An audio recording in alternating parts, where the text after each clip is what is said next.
25 minutes before 10 o'clock. Thank you for tuning in this Thursday morning. Robin, did you happen to see the clip? Did I share it with you? It was from The Tonight Show. Jimmy Fallon was interviewing Nicole Kidman, and she revealed to him that she had a crush on him at one point. Oh, yeah, that was such a cute clip. Right, boy, that was something. That was cute, right? And Yeah. remember his reaction? What? You wanted to... He didn't realize it. I guess he was probably so shy or so kind of freaked out by whatever. You know, this happens to us guys. We're in the presence of somebody we really are attracted to, and all of a sudden we lose all control. But she's a beautiful lady. Do you know what I had happen to me? I don't know if this has ever happened to anybody else, but I had somebody, a lady, who when we were younger had a crush on me, and I never knew it. Mm-hmm. And she told me like years later, and I was like, what? How come this never? How come nobody ever told anybody? Yeah. How come you had this and you didn't share it with us? Well, Valentine's Day is just a couple days away, and I remember those very, very scary times when you had. Well, from my perspective, it was always scary. I mean, some people look so cool. Yeah. Just walk up to a girl, hey, you want to go out? Okay, no big deal if you don't. It's not me. I'd be jittery and just, I'd be like Barney Fife, if you remember Barney Fife. Yeah.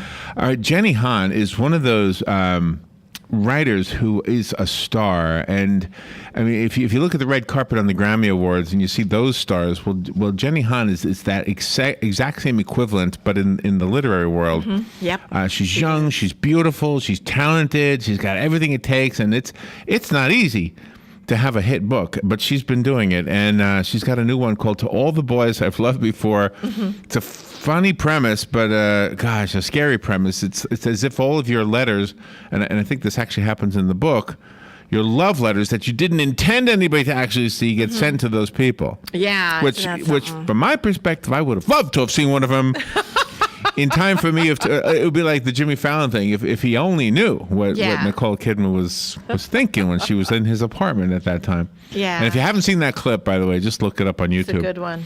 Jenny Han is a master of fine arts, a former children's school librarian, really, and a New York Times bestselling author. That she writes for teens and children. And I'm going to admit, at 60 years old, I found her book delightful because you know what? Even though you're 60, you still remember. You know, you can still remember. And her alma mater is the University of North Carolina, Chapel Hill, where the horrible tragedy happened. Yeah, that was horrible. A couple of days ago. Horrible. Jenny Han, good morning, Jenny. Good morning. How are you? Where are you right now? I'm in Brooklyn, New York. In Brooklyn? How'd you get to Brooklyn? Yeah. Why'd you end up there? Where I live. Yeah, well, I went to New York for my MFA in creative writing, and I ended up staying. And you like it there? I love it. Yeah, I grew up on Long Island, not too far from there. But anyway, thank you for being on the air. Yeah, you're one of those rising stars. I guess everybody's telling you that, huh? Well, thanks. Yeah, I guess so. Or maybe the word rising can be omitted. Maybe you're just a star.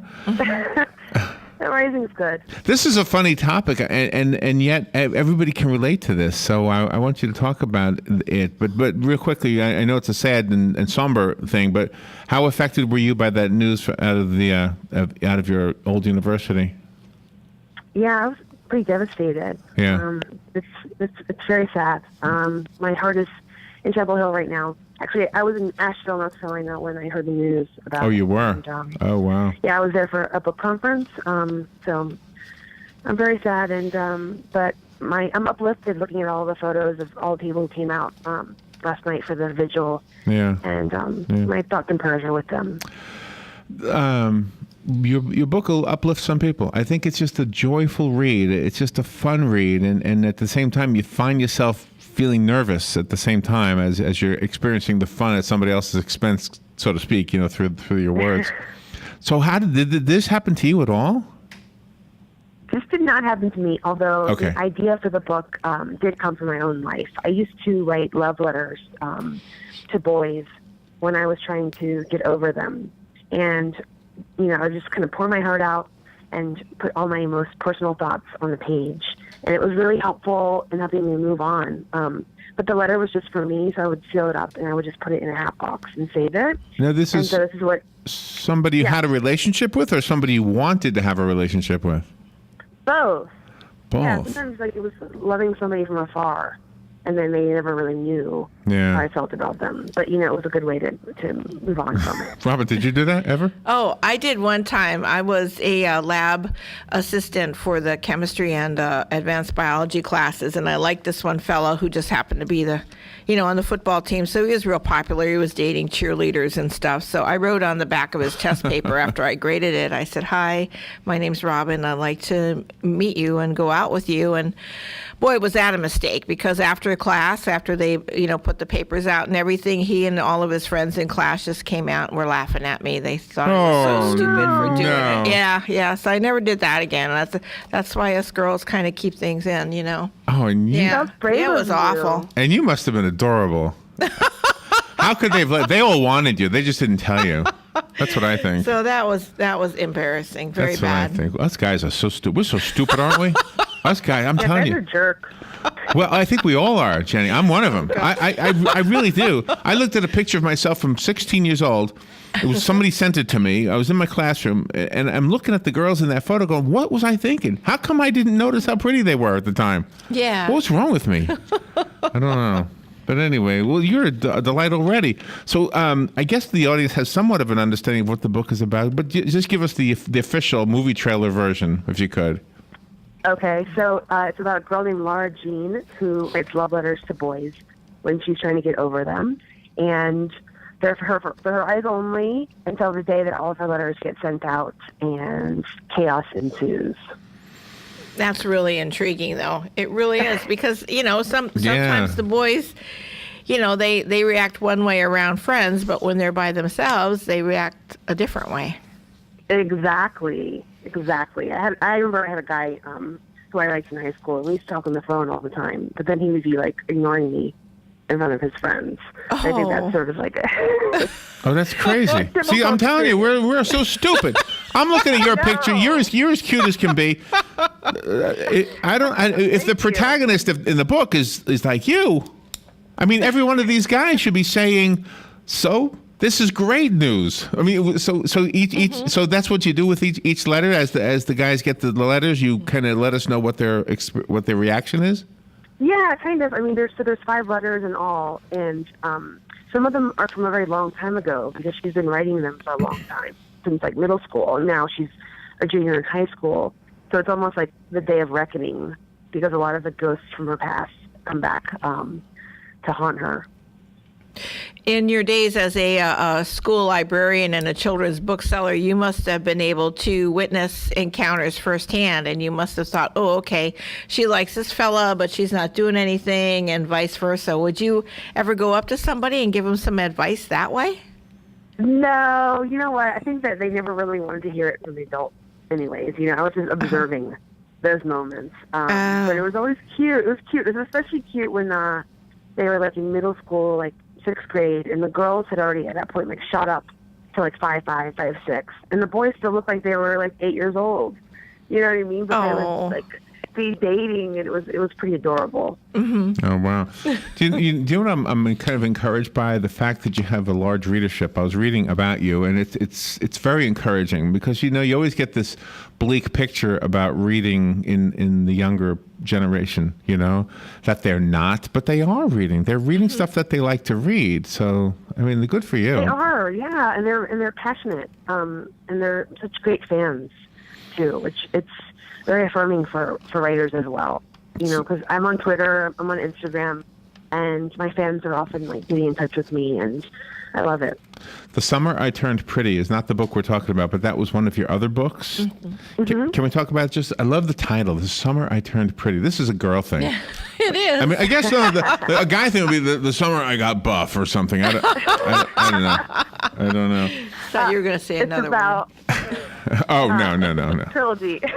It's a trilogy about a girl who goes to the same summer house year after year with her family, and they're, of course, boys. There's a pair of brothers that are her mom's best friend's sons, and she kind of finds herself in love with both of them at different points in her life. And the title comes from just me thinking about how I think in every girl's life there's that one moment when she's sort of in bloom and people are looking at her in a different way, and it's really exciting and exhilarating, but it's also kind of scary because you have almost like a new power that you didn't know that you had before. And you do have a power. I remember. Yeah. I remember the September. All the girls got pretty. Mm-hmm. It was after summer vacation, and I came back to, and I was in homeroom, and I was looking at girls that I knew, thinking, "Holy mackerel! Did something change with me or with them?" I don't know what changed. Something changed with me. I was so nervous with girls that were like friends like a year earlier. Mm-hmm. Now I was like petrified to even talk to them. I don't know what it is. What is it? Why did God make us that way? Why didn't He just make us like dogs? We just we sniff you out. You're fine. Let's have a good time. Jenny, can I ask you to hold on just a second? We have to take a little commercial break, okay? Sure. I don't want to. Just so you know, because I'm having too much fun with you. But all right, we'll take a little break. How's Brooklyn, by the way? Is it cold right now? It's very cold, yeah. It's freezing. Any snow on the ground? A little bit, still left over. A little bit? It's not as bad as like Boston or further up north. See, I do miss it. All right, we'll be right back with Jenny Hahn. This is fun. Okay. The weather is brought to you by myfwc.com. Safe boating is no accident. Plenty of sunshine and pleasant today, high 69 to 73. And tonight, clear and turning colder with lows ranging from the mid-30s in a few inland spots to 43 along the coast. Sunny, breezy, and cooler tomorrow, the highs ranging from 57 in the northwest part of the zone to 62 in the southeast. And on Saturday, plenty of sunshine with a high of 60 to 64. From the Florida Weather Center, I'm meteorologist Joe Lundberg. Are you tired of not using your home's outdoor space for entertaining or relaxation because of all the bugs and leaves? Consider adding a beautiful screen room or glass enclosure. We are Superior Aluminum and Design, a family-owned and operated business with 20 years experience in the aluminum industry, and we are accredited by the Better Business Bureau. If you appreciate superior workmanship, call Superior Aluminum and Design at 817-8058 or visit us on the web at superiораluminumdesign.com. Many of us are thinking of continued education for better job opportunities, and here is the place to learn what is available to you right in your own backyard. On Wednesday, February 18th, Webster University, the College of Central Florida, St. Leo University, and the University of Central Florida will be our guests at 10 a.m. to let you know about the programs offered by each. So be sure to tune in to AM Ocala Live on WOCA The Source at 10 a.m. February 18th to learn what higher education opportunities are available for you. Join us on Saturday, March 7, 2015 for the second annual Habitat Strawberries Festival at the McPherson Government Complex. The goal of this festival is not only to provide a great time for families in Ocala, but to also raise funds to build a home for our family and our community and support Habitat for Humanity's mission to strengthen communities, build hope, and provide dignified housing solutions. Remember, Saturday, March 7, 2015 for the second annual Habitat Strawberries Festival at the McPherson Government Complex, which starts at 7 a.m. with breakfast.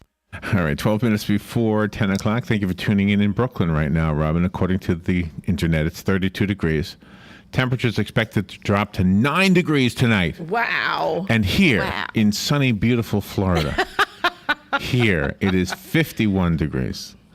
I'm just trying to make Jenny feel jealous. Are you jealous at all, Jen? No, you get around. Oh, wait, what? You're a traveler, aren't you? You get around a lot? I'm a traveler. Yeah, for work. You talk about different cultures. It's a very humorous book also. I mean, you also address the gay issue in there, and I love the dialogue between the two students in there. One says he is, one says he isn't. It's really, really great. Thank you so much. I try to reflect, what it looks like today, for kids and what school is like. I do my best to paint sort of like a real picture of that. And you made me laugh with that line, just because he wears an ascot doesn't mean he's gay. That was Thank funny. You. But if he wears yoga pants, he probably is. Well, yeah. Right? One never knows. Just you never know. But you know what? I mean, you're young enough, at least you appear, I have no idea how old you are, but you look young enough to be able to tell me the answer to this question. In schools when we were kids, I mean, if you were gay, I mean, you were really outcast. I mean, it was really probably very, very hard for those kids.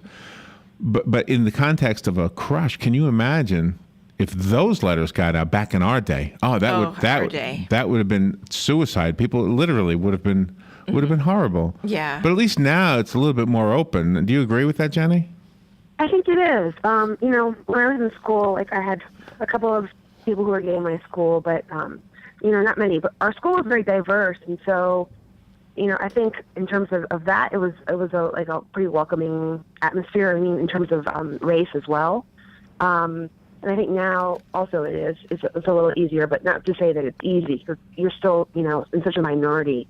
It's still very small. And so it's hard to think about dating in the context of like having so many options, because there usually aren't that many other gay kids. Did that happen for you? It looks like, I'm just guessing you have Asian background. Did that happen for you or no? Did what happened for me? It did? No, what happened? Oh, people either wanting to date you or not because of your background. Your heritage. Oh, no, not for me. My school, as I said, it was a magnet program, so it was super diverse, and there were good. a lot of people of different cultures, and I learned a lot about different people's cultures. Because I grew up in Virginia, in Richmond, which isn't nice super town. diverse as a city, but then the high school I went to pulled from several different districts, and so it's kind of like the nerdy kids. So for altogether. the book is called "To All the Boys I've Loved Before," and I can't get Willie Nelson's voice out of my head for some reason. Yeah. But anyway, this is a fun book, and it's written for teens. I'm telling you, if you're not a teen, you're going to like this anyway. It's just one of the you've got a writing style that I think, and I really think the reason is that we all, in our minds, we're every age that we've ever been. The only age we're not is the ones we haven't been. Yes. Yeah, I think that's so true. I think it's so true, and I think I hope that the themes in the book are pretty universal. It's like about family and being close to your sisters and getting your heart broken, falling in love, and all that. You can be at any age. But you also remember. But you know what I think you're showing, especially young people, is that having a crush, is normal. Writing letters and doing that sort of thing is also not so unusual. It's also normal. To go through all of that. I mean, look at the stuff we learned from Anne Frank's personal information in her diary, right? I mean, gosh. I guess she knew at one point that it might be published, but she never really knew, I doubt it. No one. I don't think. I kept a diary too, and that was never a thought in my head. But it would be mortifying, just like the letters getting sent out. It would be mortifying if anyone ever read them. So, do we ruin the story if we talk about some of the endings? Not the very. No, I don't think so. Not the very, very endings, but do any of the crushes actually react in a great way so that it makes a nice, happy ending for somebody? Well, I don't mean in that way. I mean, I mean in a Saturday morning show way. this is a very innocent book, okay? Well, I didn't mean it any other way. I meant how do you say happy ending anymore without somebody thinking that? I mean, 50 Shades of Grey. It's like a very innocent. I know. Okay, give me another expression. Any pleasant outcomes? Outcomes? Yeah, thank you. Yeah, I think what's hopeful and what's nice is that it's as embarrassing as the experience is for her. It's also very freeing.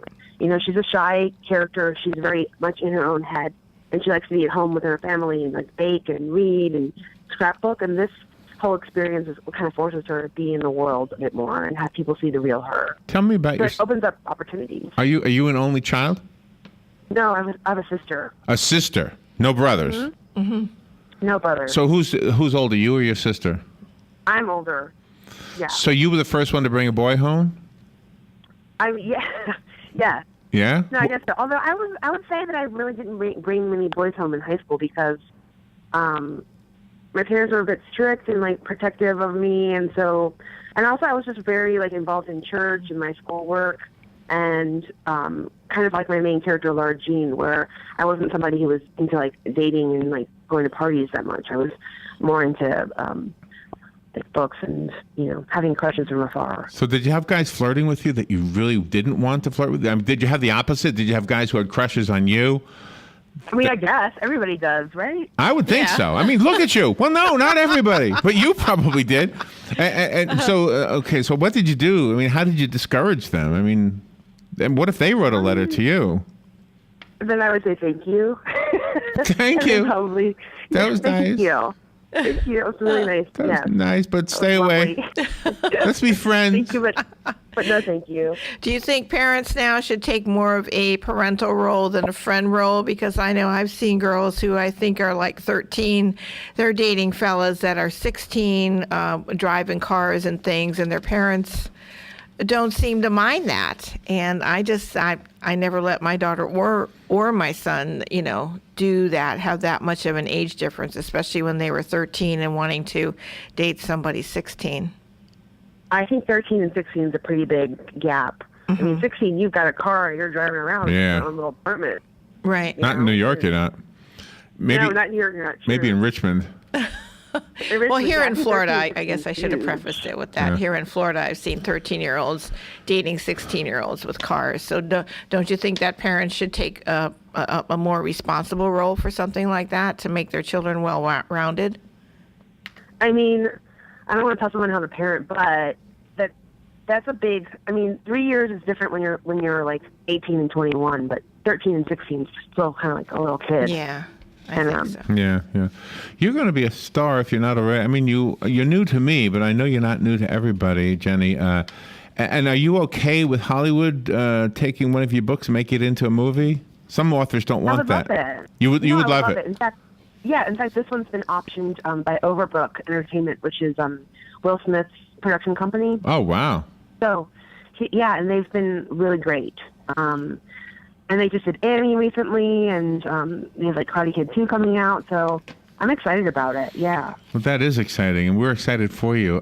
For the listeners, you're going to be happy to know that I was sent a book. So I have one here. It's a hardcover copy of To All the Boys I've Loved Before by Jenny Han. Call me right now if you want it. The rest of us have to go buy it. The number here is 622-9622. And I'll just set it aside until somebody calls. Jenny, do you have a website? I have a website. It's www.dearjennyhan.com. I'm also on Twitter, and my handle is Jenny Han. And I'm also on Instagram, Miss Jenny Han, on there. Miss Jenny Han.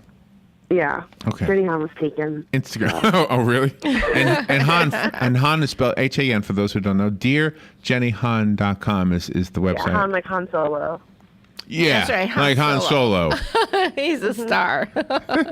What do you personally think about that online dating type of thing? Do you think it should be, or should people just meet, face to face? I think it's kind of the reality. I think that it's where people are meeting. I mean, so many of my friends have like met their husbands through online dating. So, Yeah, the actual Yeah. online dating looks okay to me, but the one I wonder about is the one like Tinder. Have you ever heard of Tinder? Sure, yeah. Where it's not about dating, it's about tonight. Yeah. We're gonna have dinner, and tomorrow I'm not gonna know you anymore. Yeah. I think it started out as that, and I think now it's morphed into more like dating. Oh, really? I think, and I think it's partly because guys were really into this whole like tonight thing, and then they like meet the girl, and then it ends up being more. Well, You know that's what I how we mean? always. We've been that way since Adam and Eve. Adam thought Eve was a one night stand. He said, you know what? Tonight after you, I'm on to somebody else. And then he said, you know what? You're not bad. Think I'll stick around. See, guys, they catch feelings too. So. Yeah.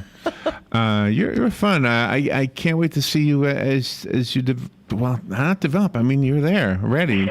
You're there, but. Well, you really do something special for the young readers that do read your book, though. You give them the courage to express their feelings and not to be so shy anymore. So when we Thank you. So Robin, when we go to see this movie, it'll say based on a book by Jenny Han, and we'll stand up. Yes, we have Yes. spoken to her. That's right. Yay. She lived in Brooklyn at the time. Now she's in Beverly Hills. She got away from that cold weather. Jenny Han, thank you so much for being on the air with us. You were a fun interview. Good luck with everything you do. Thank you so much. What a great interview and a sweet young lady. To All the Boys I've Loved Before is, again, the book. DearJennyHan.com is the website. Again, thank you, Jenny. We'll take a break and be right back.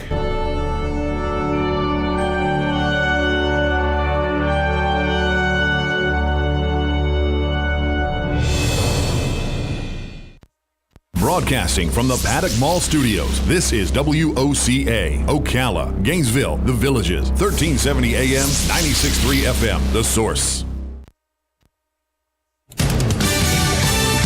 Fox News Radio, I'm Pat O'Neill. While some Alabama counties are now issuing gay marriage licenses, some are not. A hearing today could clear up the confusion. 4 couples who have been unable to marry in South Alabama's Mobile County have brought a complaint to be heard by a federal judge. It's the same judge who last month ruled the state's ban on gay marriage was unconstitutional. Fox Radio's Tanya J. Powers. It came after a 16-hour meeting, Russia and Ukraine agreeing to a ceasefire starting Sunday. It's not clear if they also managed to strike a longer-term peace deal involving greater powers for areas held by pro-Russian separatists. German Chancellor Angela Merkel saying big hurdles remain. Fox Radio's Simon Owen. Germany and France will oversee the ceasefire. Firefighters in Orange Park, Florida today will set fire to a home where a 7-year-old girl was sexually assaulted and murdered over 5 years ago. Her mother says she's glad no one else will be able to raise a family there. Fox News, we report, you decide. Geico presents Fan Mail to a Pig. Dear Maxwell, first off, hope you are well. And I am. Seems like all you do is promote Geico's web and app abilities. And while I really enjoyed your last commercial where you talked about how I could take a photo of my VIN number and add it to my account all via my Geico app, I've got to think it doesn't leave you much time for anything else. Do tell. Sincerely, Miranda Morgan. Well, Miranda, thank you for asking. And this Geico spokespig does have time to do other things. For instance, I do a lot of VIN scanning to add a car, just a tap away on the Geico app. You're running your business, and we at Wix.com know things can get stressful. But creating your website doesn't have to be. With Wix, you can create a professional website all by yourself. It's easy and free. You don't have to be a programmer. Just drag and drop everything into place. It's your website, your style. Show the world what you can do. Go to Wix.com and create your own stunning website today. It's easy and free. Today in Florida Ag News, I'm a Southeast AgNet. If you're an organic farmer, Gary Crawford reports you probably have already received a big survey form from the Agriculture Department. Organic production. It's one of the fastest growing sectors of agriculture. In fact, growing so fast that it is a challenge to keep current. But Chris Messer with the Agriculture Department Statistics Service says that's what the USDA is trying to do as we speak. With a major organic survey going on, survey forms have been sent out to every known certified organic producer in the country, and those organic producers growing according to the standards, but falling below the $5,000 sales threshold, and also those people that are transitioning to certified organic. Total number, all 3 categories, just under 17,000. It was only a bit over 14,000 just 2 years ago. And the data is important. She gives a few reasons. One is that we've continued to see growth in the industry. Second is just the need for additional data for various agencies and commodity use. And also I think it's important in trade negotiations. Chris Messer says surveys went out last month, then those non-responders are getting another survey in the mail, and then we will be doing the telephone portion of the follow-up to the non-response in March, and maybe a few personal interviews as well if they're needed. Now, this survey is considered part of the census, making it mandatory for producers to respond. Messer's hoping to get all the data in by April 3rd, a full report out by late August. Gary Crawford for the U.S. Department of Agriculture, Washington. We are ambitious. We are proud of our work. We are Kubota. With Kubota's economical MX 4800 and MX 5200 utility ag tractors, we simply get more done. Full of big features, Kubota MX series tractors are packed with up to 54.7 horsepower.